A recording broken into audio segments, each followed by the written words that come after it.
میں جس نے شکار کیا دادا عمران خان ایک ابھرتی ہوئی شے تھا، امیدیں وابستہ ہو رہی تھی، پہلے ہی سے ایک ہیرو کی شکل میں تھا، وہ اسلام کی بات کرنے چلا تھا، وہ اپنے کلچر کی بات کرنے چلا تھا۔ گولڈ سمتھ 5 کروڑ پاؤنڈ کو پہلی سلامی ملنے والی ہے، یہ قیمت کس سے کی دی جا رہی ہے؟ غور کیجئے، اگر وہ سارا سازشی کردار جو یہود کا ہے وہ سامنے ہو تو ہر شے آپ کے سامنے بالکل ٹرانسپیرنٹ نظر آئے گی۔ آپ دیکھ سکتے ہیں کہ اصل میں ہو کیا رہا ہے، جس کا شکار ابھی آپ کا عمران خان بھی ہو گیا ہے۔ کل جمعے میں مجھے اس کے بارے میں گفتگو کرنی ہے۔ آرڈر آف دی الومناٹی 1776 میں قائم کیا گیا تھا، یہودیوں کی سازش، وہ آج تک چل رہی ہے۔ آج بھی یہودی ہے کہ جو اسلام کا خاتمہ اور مسلمانوں کو اپنے کمی کاری بنانے کے لیے ایک پورے ورلڈ آرڈر کا نقشہ بنا کر آ چکے ہیں، اور آج در حقیقت آپ کا اصل دشمن، میں بالکل اتفاق کرتا ہوں مولانا سے، اصل دشمن نمبر 1 میرے اور آپ کے اندر موجود ہے، میرا اور آپ کا نفس۔ اصل دشمن یہ ہے، نفس با ہم کم طرف فرعون نیست لیکن اورا اون ایرا اون نیست۔ اور دوسرا خارجی دشمن سب سے بڑا یہودی، لیکن یہ کہ اس وقت کے اور اس وقت کے حالات میں ایک بڑا فرق واقع تھے۔ مجھے اقبال کے وہ شعر یاد آ رہے ہیں، دنیا کو ہے پھر مار کے روح و بدن پیش، تہذیب نے پھر اپنے درندوں کو ابھارا، اللہ کو پامر دیے مومن پہ بھروسہ، ابلیس کو یورپ کی مشینوں کا سہارا۔ وہی تاریخ ستیزہ کار رہا ہے ازل سے تا امروز، چراغ مصطفی سے شرار مولاوی، تو دنیا کو ہے پھر مار کے روح و بدن پیش، تہذیب نے پھر اپنے درندوں کو ابھارا، اللہ کو پامر دیے مومن پہ بھروسہ، ابلیس کو یورپ کی مشینوں کا سہارا۔ میں جس فرق کی طرف اشارہ کر رہا ہوں ذرا اس پر غور کیجئے۔ جس وقت یہودی حضور صلی اللہ علیہ وسلم اور صحابہ کرام کی مخالفت کر رہے تھے، ان کے اور عیسائیوں کے درمیان دشمنی تھی۔ وقالت الیہود لیست النصارى علی شیء وقالت النصارى لیست الیہود علی شیء، ان میں آپس میں سانپ اور نیولے کا بیر تھا اس وقت، جبکہ نبی اکرم صلی اللہ علیہ وسلم کے ساتھ یہود کی یہ کشاکش جاری تھی۔ یہی وجہ ہے کہ آپ کو معلوم ہے کہ قرآن مجید کہتا ہے کہ بدترین دشمن تمام انسانوں میں اہل ایمان کے وہ یہود ہیں، اور قریب ترین اگر کسی کو پاؤ گے دوستی میں مسلمانوں کے تو وہ نصارہ۔ سورہ مائدہ کی آیت ہے، وَلَتَجِدَنَّ أَشَدَّ النَّاسِ عَدَاوَةً لِلَّذِينَ آمَنُوا الْيَهُودَ وَلَتَجِدَنَّ أَقْرَبَهُمْ لِلَّذِينَ آمَنُوا مَوَدَّةً لِلَّذِينَ آمَنُوا الَّذِينَ قَالُوا إِنَّا نَصَارَىٰ۔ اس وقت صورتحال یہ تھی۔ آج زمین و آسمان کا فرق واقع ہو چکا ہے۔ آج یہودی عیسائی پر مسلط ہو چکا، یہودیوں نے پورا عالم عیسائیت فتح کر لیا، آج پورا عالم عیسائیت یہودیت کا اعلی کار بن چکا ہے۔ چنانچہ پہلے تو ایک ہی بات تھی، یہ تو تقریباً 300-400 سال قبل ہو چکا، کہ west white Anglo Saxon Protestants یہ تو اعلی کار بن گئے تھے آج سے صدیوں پہلے۔ انہی کے ذریعے سے یورپ کے اندر انہوں نے سود کی اجازت حاصل کی، انہی کے ذریعے سے یہ ساری فحاشی اور یہ ساری عریانی کا جو بازار گرم کیا، یہ در حقیقت آزاد خیالی، لبرلزم، حریت فکر، حریت عمل، میں آزاد ہوں، میں ننگا جانا چاہتا ہوں بازار میں، آپ کون ہوتے روکنے والے؟ آپ اپنی آنکھیں بند کر لیں، ہم آزاد ہیں، ہم 2 مرد ہیں، شادی کرنا چاہتے ہیں، شوہر اور بیوی کی حیثیت سے رہنا چاہتے ہیں، آپ کون اعتراض کرنے والے؟ یہ سارا یہود کی سازش۔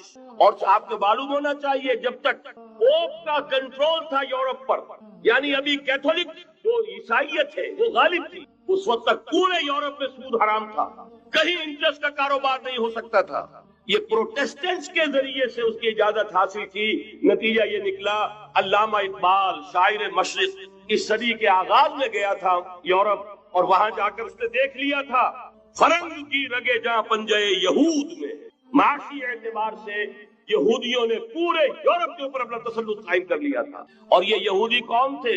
روتھشائلڈ، گولڈ سمتھ۔ بہرحال مجھے جو دوسری بات کہنی تھی وہ یہ کہ یریدون لیطفئوا نور اللہ بافواہہم، اس وقت بھی یہودی تھا، آج بھی یہودی، لیکن فرق یہ واقع ہوا ہے کہ اس وقت یہودی کے کنٹرول میں عیسائی نہیں تھے، بلکہ 1200 برس تک یہودیوں کے اوپر ظلم و ستم بلکہ ہوتا رہا عیسائیوں کے ہاتھوں۔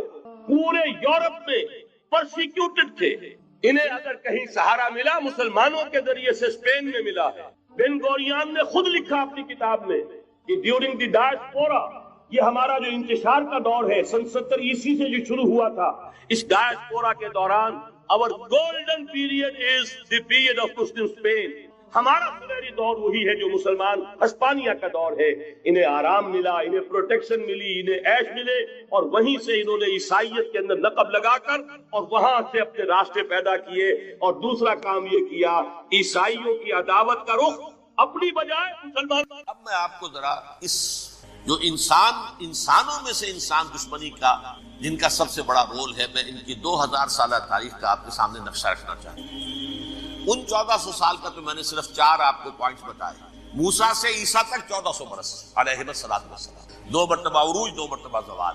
اشیریوں کے ہاتھوں پٹوائی, بابلیوں کے ہاتھوں پٹانا, گریکس کے ہاتھوں مرمت, رومنس کے ہاتھوں. یہ جو 2000 سال ہے, کیونکہ اب تو ظاہر بات ہے 21ویں صدی شروع ہو گئی, 20 صدیاں حضرت مسیح کو پوری ہو گئی.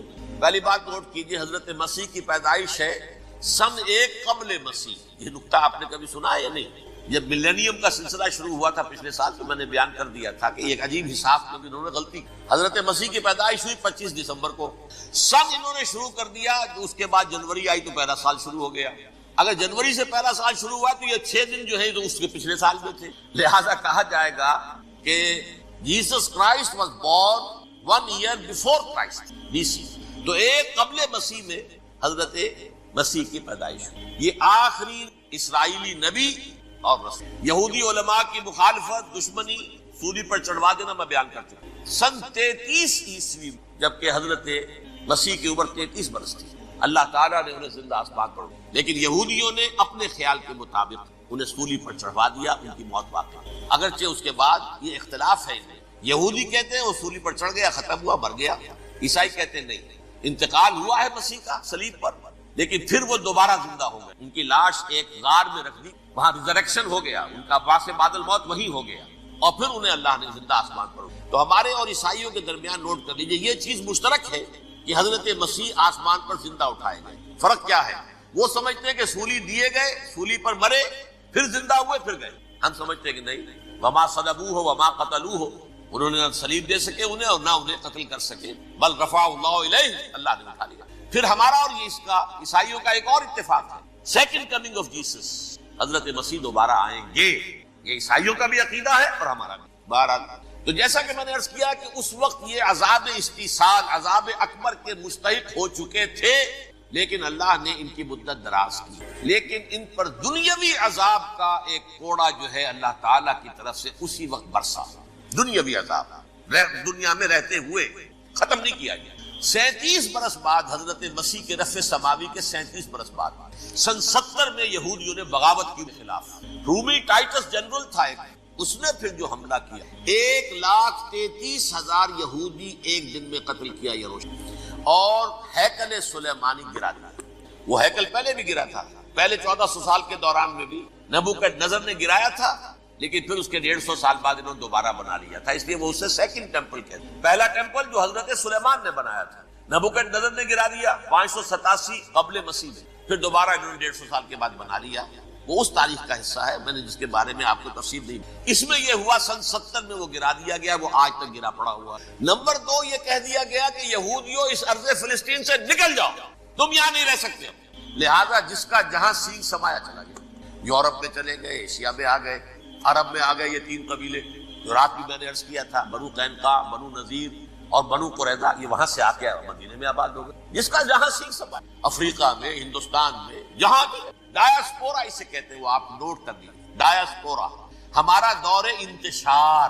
جبکہ ہمیں ہماری اصل سرزمین تو فلسطین ہے, حضرت ابراہیم کا مسکن, حضرت اسحاق, حضرت یعقوب کا مسکن فلسطین, یہ ہے ہماری اصل جاگیر, یہ تو ہماری جدی پشتی جاگیر ہے. لیکن یہاں سے نکال دیے گئے سن 70 عیسوی میں, اور وہاں سے لے کے 1917 تک ان کا ڈایاسپورا جاری رہا. یہ دور انتشار. اس دور انتشار کے اب چند حصے ہیں جس کو میں چاہتا ہوں کہ آپ علیحدہ علیحدہ سمجھیں. دور انتشار کا جو پہلا جو ہے تقریباً 300 برس رومی حکمران تھے, وہ یہودیوں کے بھی دشمن تھے اور عیسائیوں کے بھی. عیسائی اور یہودی ایک دوسرے کے بھی, لیکن رومی سمجھتے تھے کہ یہ ایک ہی تھیلی کے چٹے بٹے ہیں. رومیوں کے نزدیک عیسائی بھی یہودیوں ہی کا ایک فرقہ تھے, کوئی علیحدہ مذہب تو تھا ہی نہیں. لہذا رومی جو ہیں رومنز, وہ ان دونوں کو ستاتے تھے, مارتے تھے, اور یہ آپس میں لڑتے تھے. یہودی عیسائیوں کو مارتے تھے, عیسائی یہودیوں کو مارتے تھے. یہ ہے 300 برس. سن 300 عیسوی میں کیا ہوا, ایک معجزہ ہو گیا. بہت عظیم ایمپرر کانسٹینٹائن قسطنطین اعظم رومن ایمپررز میں سے بہت بڑا ایمپرر، وہ عیسائی ہو گئے۔ اب تو معاملہ بالکل تلپٹ ہو گیا، پوری سلطنت عیسائی ہو گئی۔ اب عیسائیوں کے عیش ہو گئے اور یہودیوں پہ مار پڑ گئی۔ اب عیسائیوں کا آپ خود سوچئے کہ جنہیں وہ خدا بنا بیٹھے ہیں، خدا کا بیٹا قرار دے رہے ہیں، ان کے قاتل کون؟ یہودی بدماش۔ لہذا ان کی وہ پٹائی شروع ہوئی یورپ میں، پوری رومن امپائر میں انہیں ذلیل کیا گیا۔ شہروں میں آمد بند، علیحدہ رہو، گھیٹوز کے اندر رہو۔ یہودی کا نام جو ہے وہ گالی بن گیا، جیسے آج بھی یہودی گالی کہتے ہیں، جیسے خنزیر کا لفظ۔ آخر وہ بھی اللہ کی مخلوق ہے، لیکن آپ کو معلوم ہے کوئی شخص زبان پر نام نہیں لانا چاہتا خنزیر کا، سور کا، ہے تو مخلوق وہ بھی ایک حیوان ہے۔ ایسے ہی ہے یہودی گالی، جیو گالی۔ لہذا ایک طرف تو ان دونوں کے درمیان دشمنی، جس کو قرآن کہتا ہے وَأَغْرَيْنَا بَيْنَهُمُ الْعَدَاوَةَ وَالْبَغْضَاءَ، ہم نے ان کے مابین دشمنی جو ہے پیدا کر دی۔ اور جب یہ پوری سلطنت عیسائی ہو گئی تو قافیہ تنگ ہو گیا یہودیوں کا۔ اب آئیے 571 عیسوی، یعنی جبکہ ڈائسپورا کو کتنا عرصہ ہو چکا تھا؟ 500 برس۔ سن 70 سے شروع ہوا ڈائسپورا، جب ٹائٹس نے گرایا ہے ہیکل کو اور نکال باہر کیا انہیں فلسطین سے، بھاگ جاؤ یہاں ایک یہودی بھی نہیں رہے گا، فلسطین سے نکال دیا۔ اس کے پورے 500 برس بعد سن 571 عیسوی میں حضور کی پیدائش ہوئی، ولادت باسعادت محمد رسول اللہ صلی اللہ علیہ وسلم۔ 610 میں آپ پر وحی کا آغاز ہوا، لیکن حضور کے ساتھ ان کا معاملہ کیا تھا؟ اول تو جبکہ حضور ابھی مکے ہی میں تھے، یہودیوں نے ریشہ دوانیاں شروع کر دی حضور کے خلاف۔ قریش مکہ کو سکھاتے تھے، پڑھاتے تھے، ان سے یہ پوچھو، ان سے یہ پوچھو، انہیں اس طرح تنگ کرو، ان سے یہ امتحان لو۔ یہ آپ کے علم میں سورہ بنی اسرائیل میں، سورہ کہف میں وہ سوالات، جو امتحانی سوالات آئے تھے، ذوالقرنین کون تھا، اصحاب کہف کون تھے، تم رسول بنے پھرتے ہو تو بتاؤ، اور یہ روح کی حقیقت کیا بتاؤ۔ یہ ساری ریشہ دوانیاں کر رہے تھے بیٹھے ہوئے ابھی وہیں پر، حضور ابھی پہنچے بھی نہیں۔ ہجرت فرما کر حضور تشریف لے آئے تو حضور نے جسے ماسٹر سٹروک کہا جائے گا، یعنی اسٹیٹس مین شپ کا ماسٹر سٹروک، آپ نے مدینے میں آتے یہودیوں کے ساتھ پیکٹ کر لیا، جوائنٹ ڈیفنس پیکٹ آف مدینہ، کہ اگر مکے والے ہم پر حملہ کریں گے تو ہم مل جل کر ایک قوم کی حیثیت سے مقابلہ کریں گے۔ یہ میثاق مدینہ کہلاتا ہے، جس کے بہت غلط معنی پہنائے جا رہے ہیں آج کل۔ بہرحال میں موضوع میرا چونکہ یہ نہیں، میں ادھر نہیں جاؤں، لیکن ہوا کیا، ہر مرتبہ یہ خیانت، ان نے جو عہد کیے تھے ان سے پھرے، اندر ہی اندر سازش، ریشہ دوانی، حضور کی بدترین دشمنی۔ سورہ نساء کی آیت، یہ طالبان کون ہیں، کہاں سے آ گئے ہیں؟ کوئی 30 سال پہلے تو ان کا کوئی تذکرہ نہیں تھا۔ ہاں، افغانستان میں طالب علموں کو طالبان کہہ دیا جاتا تھا، اس پہلو سے تو وہ موجود تھے، لیکن طالبان ایک سیاسی یا عسکری قوت کی حیثیت سے کیسے منظر پر آئے؟ اس کے لیے ذرا سرسری سا آپ کو جائزہ لینا ہوگا افغانستان کی تاریخ کے پچھلے 30-35 سالوں۔ افغانستان میں آپ کو معلوم ہے کئی سو سال سے ایک بادشاہی نظام چل رہا تھا، اور اکثر و بیشتر بڑا اطمینان کے ساتھ چل رہا تھا، امن کے ساتھ چل رہا۔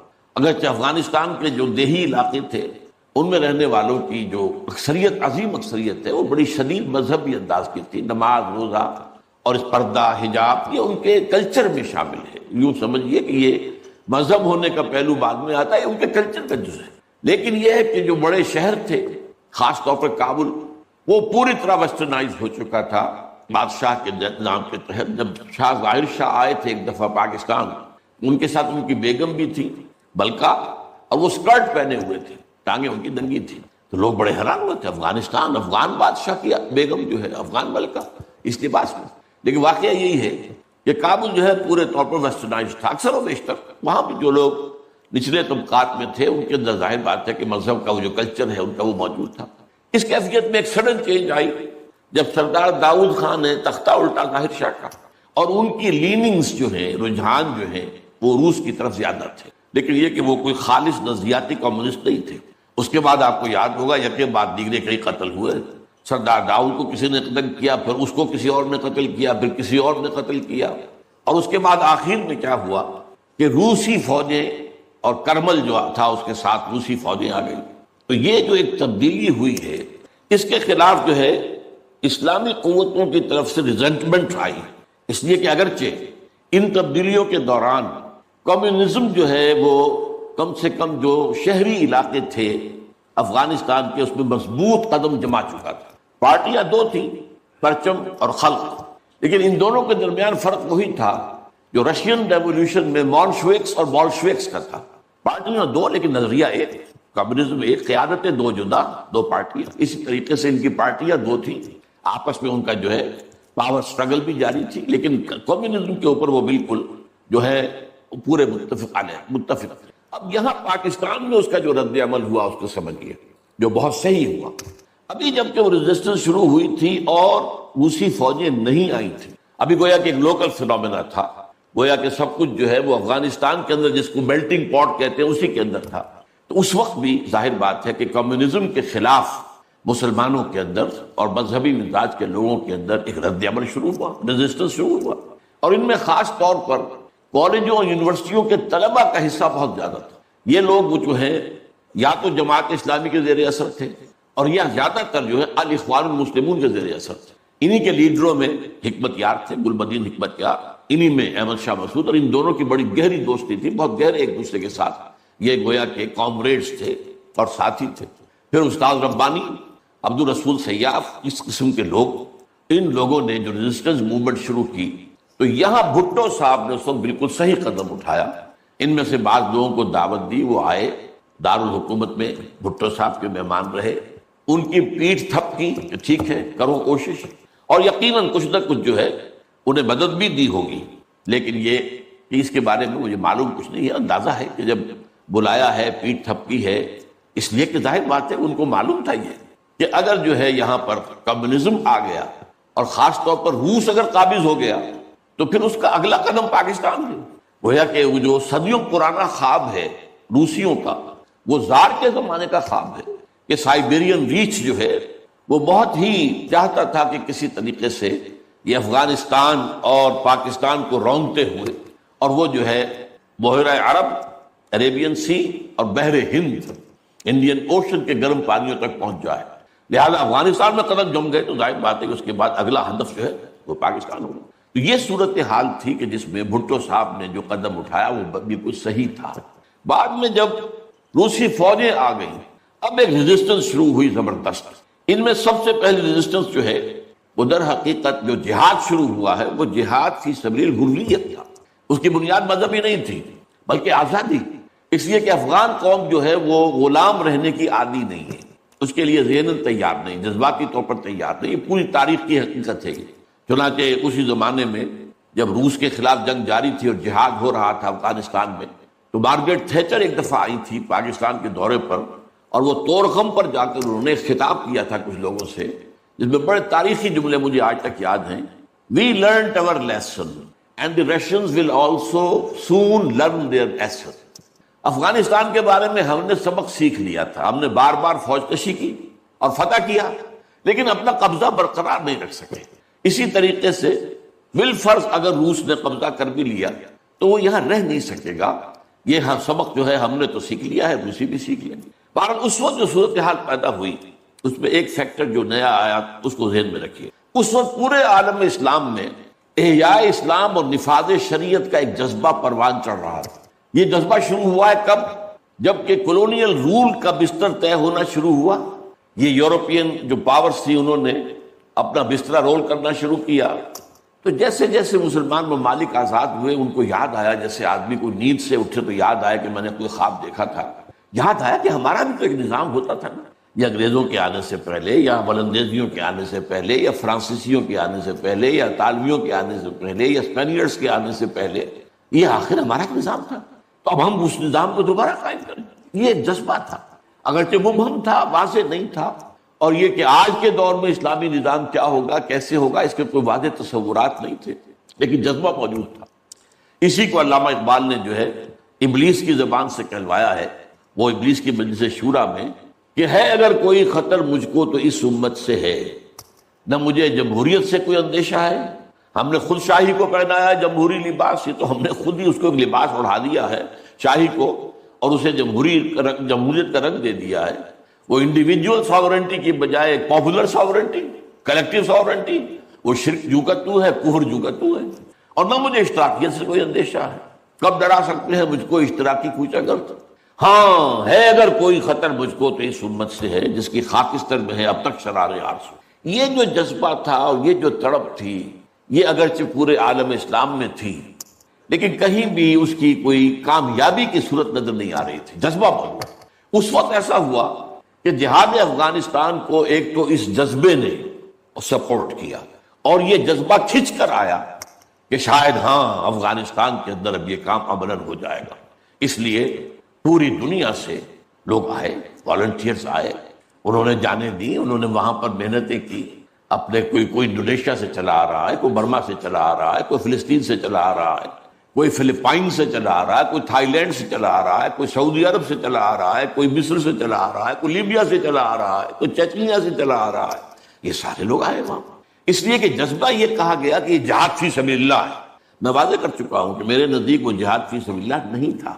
جہاد فی سبیل اللہ کی جو شرائط ہیں وہ یہ ہے کہ پہلے دعوت اور اس میں اتمام حجت، پھر جو دعوت کو قبول کرے انہیں منظم کرنا، ڈسپلن آرگنائزیشن میں لانا، ایک امیر کے تابع ہو کر اس سے بیعت کر کے، اور پھر یہ کہ ان کی تربیت، ان کا تزکیہ یہ ہو کہ دل میں سوائے اللہ کی رضا کے کوئی اور جذبہ باقی نہ رہ جائے۔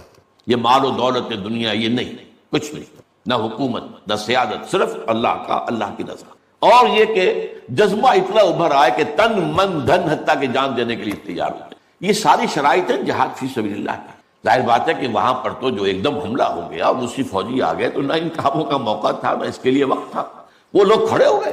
یہ جہاد فی سبیل الحریت تھا، آزادی کا جہاد، اور مسلمان جب آزادی کا جہاد کرتا ہے تو وہ بھی جہاد فی سبیل اللہ ہی کی ایک قسم جائز جہاد ہے، اس میں جان دینا بھی شہادت ہے۔ اگرچہ وہ جو ایک مثبت جہاد فی سبیل اللہ وہ تو ہمیں سیرت صحابہ اور سیرت النبی صلی اللہ علیہ وسلم میں اس کا پورا نقشہ ملتا ہے۔ بہرحال ایک تو یہ کہ وہ کشش ان کو کھینچ کر لائی، دوسری طرف امریکہ نے وہ یہ چاہتا تھا کہ اسے نظر آ گیا کہ روس سے ایک تو جو بڑا پرانا اکاؤنٹ ہے، یعنی یہ کہ جو ویتنام میں روسیوں کے ہاتھوں شکست کھائی تھی امریکہ نے اور بھاگا تھا وہاں سے، تو گویا کہ اس کا بدلہ لینے کا یہ سنہرا وقت آ گیا ہے، اس سے بھرپور فائدہ اٹھایا جائے، اور یہ کہ اگر ہو سکے تو شاید اس حد تک بھی ان کے خیال میں ہو کہ یو ایس ایس آر کو ختم کر دیا جائے۔ میرے خیال میں ایسا نہیں تھا، وہ یہ نہیں سمجھتے تھے کہ یو ایس ایس آر ختم ہو جائے گا، لیکن یہ کہ بہت کمزور ہو جائے گا اور یہ کہ اس کی بلیڈنگ ہو جائے گی۔ اس کے لیے اس نے اس جہاد کا غلغلہ دوسروں سے بڑھ کر، مسلمانوں سے بڑھ کر جو ہے دنیا میں بلند کیا، اور ان جہادی لیڈروں کا کردار بنایا پوری دنیا میں، ان کی شخصیت کی امیجز بنائی ہیں۔ احمد شاہ مسعود کو دی لائن آف پنشیر، پوری دنیا کے اندر اس کے بارے میں جو ہے وہ دھاک بٹھائی گئی، تاکہ یہ لوگ زیادہ سے زیادہ لوگ آ جائیں، والنٹیئر مل جائیں۔ ہمارا آدمی تو کوئی نہیں مرے گا، ہم تو پیسے دیں گے اور ہتھیار دیں گے، مریں گے یہ مسلمان مریں گے، چاہے وہ افغان ہیں چاہے باہر سے آنے والے ہیں۔ تو وہ جو غلغلہ جہاد کا تھا، اور اس میں گویا کہ ایک طرح سے امریکہ کے اس ایجنڈے کو نہ جانتے ہوئے نہ سمجھتے ہوئے گویا کہ لا علمی میں جو تقویت پہنچائی وہ ایسے لیڈروں نے، جن میں بن لادن بھی ہیں، وہ جہاد کے لیے لوگوں کو کھینچ کر علم باری سے لے کر آئے، ان میں عبداللہ ابن عزام بھی تھے شہید رحمۃ اللہ علیہ، انہی میں عمر عبد الرحمن ہے جس وقت امریکہ کی جیل میں پڑے ہوئے۔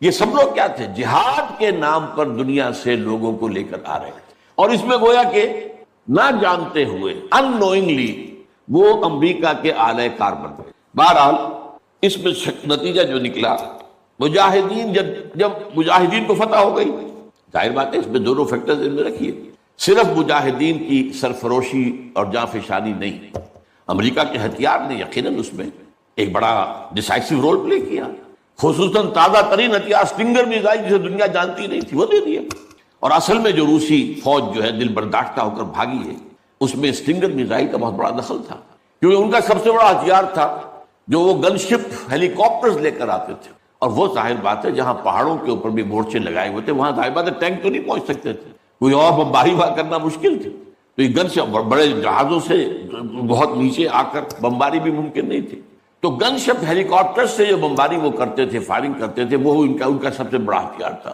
اور اس کو بالکل ختم کر کے رکھ دیا اسٹنگر میزائل۔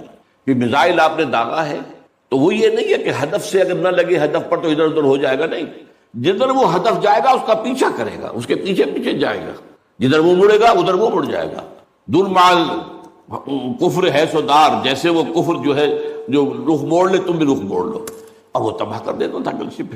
تو یہ بہرحال جو بھی شکست ہوئی روس کو اور وہاں سے وہ چلا گیا، تو اس کے بعد امریکہ بھی فوری طور پر وہاں سے غائب ہو گیا۔ اس نے مجاہدین کے اندر گروپ بندی، باہمی کشاکش، یہاں تک کہ باہمی دشمنی کے بھی بیج بو دیے تھے، اور اس میں آئی ایس آئی بھی رول اس نے پلے کیا ہے۔ ISI یہ چاہتی تھی کہ یہاں کوئی ایک مضبوط ایسی حکومت نہ بن جائے کہ جس کو جو ہمارے پھر کنٹرول میں نہ رہے، لہذا ISI والوں کا جو بھی رول ہوگا نیتی سے پاکستان کے لیے.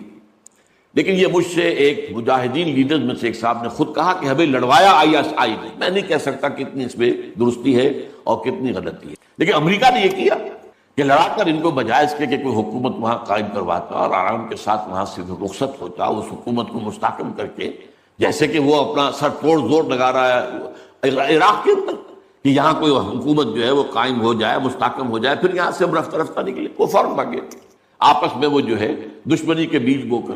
نتیجہ کیا نکلا؟ وہ جہاد فی سبیل اللہ، فساد فی سبیل اللہ بدل گیا. وہ تباہی آئی ہے افغانستان پر جو پہلے نہیں آئی تھی، روسیوں کے ہاتھوں نہیں آئی تھی، خاص طور پر کابل میں. اصل تباہی و بربادی جو خانہ جنگی سے آئی ہے. اور اس کا ایک اور نتیجہ یہ نکلا کہ مختلف علاقوں میں وارڈ لارڈز نے اپنی چھوٹی چھوٹی حکومتیں، ریاستیں قائم کر لی. وارڈ لارڈز، ہتھیار ان کے پاس ہیں، اور وہ ہتھیار جو ہیں اس جنگ کے اندر امریکہ کے دیے ہوئے ان کے پاس بہت کافی جو ہے ابھی موجود تھے، ان کا اسلحہ خانہ تھا. تو اپنے علاقے معین